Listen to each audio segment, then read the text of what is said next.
Dear listener, dalam Pos Daya Bangun Jakarta yang didukung oleh Yayasan Damandiri, kita akan ngobrol-ngobrol kembali dengan para pelaku UMKM dan juga konsultan retail serta UMKM. Kita sapa dulu Bapak Christian F. Guswai. Selamat pagi Pak Kris. Selamat pagi Mbak Riri. Sehat ya? Sehat.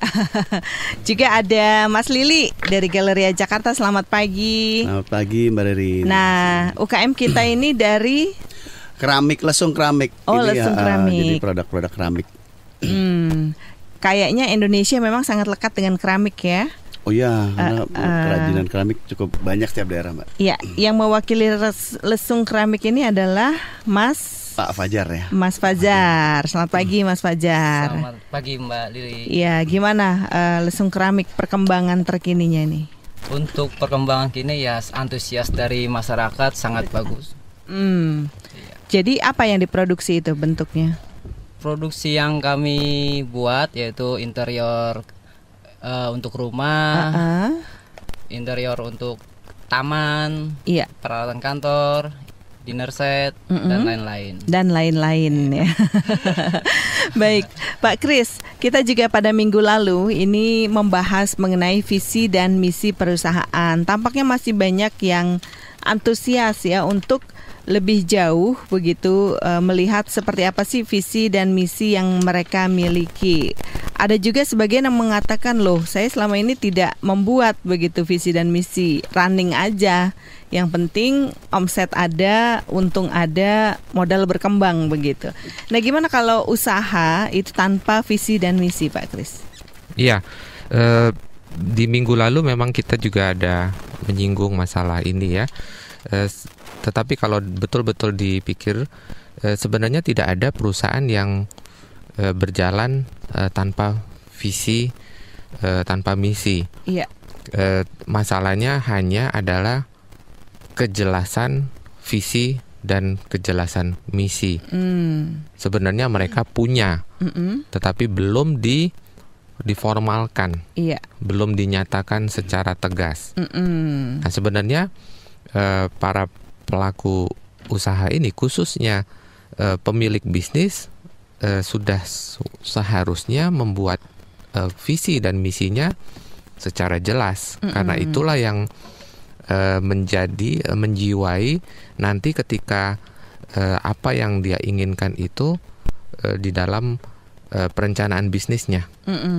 Jadi itu semacam penuntun. Mau dibawa kemana perusahaannya ini. Nah, Mas Lili ya, minggu lalu Mbak Eti juga bilang punya visi dan misi. Mas Lili ini kan terjun juga langsung begitu dalam membina UMKM ini. Kira-kira seperti apa visi dan misinya? Ya, pasti ada Mbak. Jadi setiap organisasi memang harus ada visi misi ya, biar dia punya suatu haluan. Saya mungkin bisa sampaikan untuk UKM ya, Galeria Jakarta sendiri, kita punya visinya sendiri adalah kita membantu menjalankan para UKM, membantu para UKM ya. Artinya bagaimana para UKM ini mereka bisa mengembangkan bisnisnya. Jadi dari visi tersebut kita jabarkan di misinya. Jadi kita menyiapkan area lahan untuk para UKM bisa memasarkan produknya. Kemudian juga kita membantu membuatkan program-program promosi untuk penjualan produknya, pembinaan terhadap pengembangan produk, cara manajemen juga. Jadi mereka terbantu untuk pengembangan produk. Jadi kira-kira garis besar seperti itu Mbak. Ya, Pak Kris, apa yang disampaikan oleh Mas Lili? Mungkin ada tanggapan? Iya, kita masih menemukan adanya visi dan misi yang kebolak-balik. Masih ingat ya, waktu minggu lalu juga kita menemukan beberapa jawaban atau usulan dari rekan-rekan pendengar radio DFM bahwa mereka menyampaikan visi, maksudnya visi, tetapi yang disampaikan misi. Atau sebaliknya, yang ingin disampaikan misi, tetapi yang tersampaikan visi. Kita familiarkan lagi. Nah, barangkali kita ulang lagi apa itu visi dan apa itu misi, supaya tidak terbolak-balik. Visi itu dalam bahasa yang sangat sederhana adalah gambaran perusahaan di masa depan.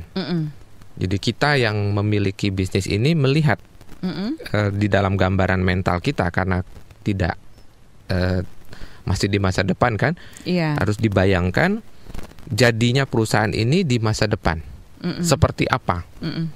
Nah, jadinya perusahaan itu bisa di dalam kualitatif, bisa juga dalam kuantitatif.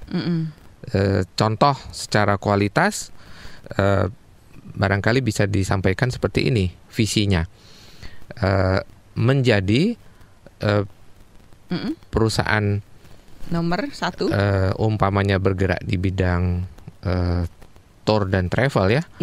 Menjadi perusahaan penyedia jasa tour dan travel nomor 1 di Indonesia sebelum tahun 2015. Contoh. Ya. Ada kurun waktu. Ada rentang waktu atau bingkai waktu yang hendak dicapai. Tapi di dalamnya kita melihat jadi perusahaan menjadi penyedia jasa tour dan travel nomor 1. Nah, itu mencoba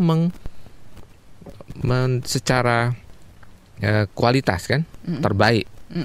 Bisa juga secara kuantitatif. Secara kuantitatif kita bisa memasukkan menjadi penyedia jasa tour dan travel dengan omset. Nah, berapa? Oh, harus itu ada ya? Dinyatakan dengan omset 2 miliar sebelum tahun 2015. Nah, itu kita mencoba memvisikan jadinya perusahaan kita di masa depan secara kuantitatif maupun kualitatif dalam rentang waktu yang sudah ditetapkan. Ya. Itu visi. Sedangkan kalau misi itu jawaban dari tadi, alasan mengapa perusahaan kita ini ada. Perusahaan kita ini ada untuk apa? Misinya apa? Jawaban-jawaban itulah disebut misi perusahaan. Mengapa kita hadir, mengapa kita ada, itu jawabannya, itulah yang disebut misi.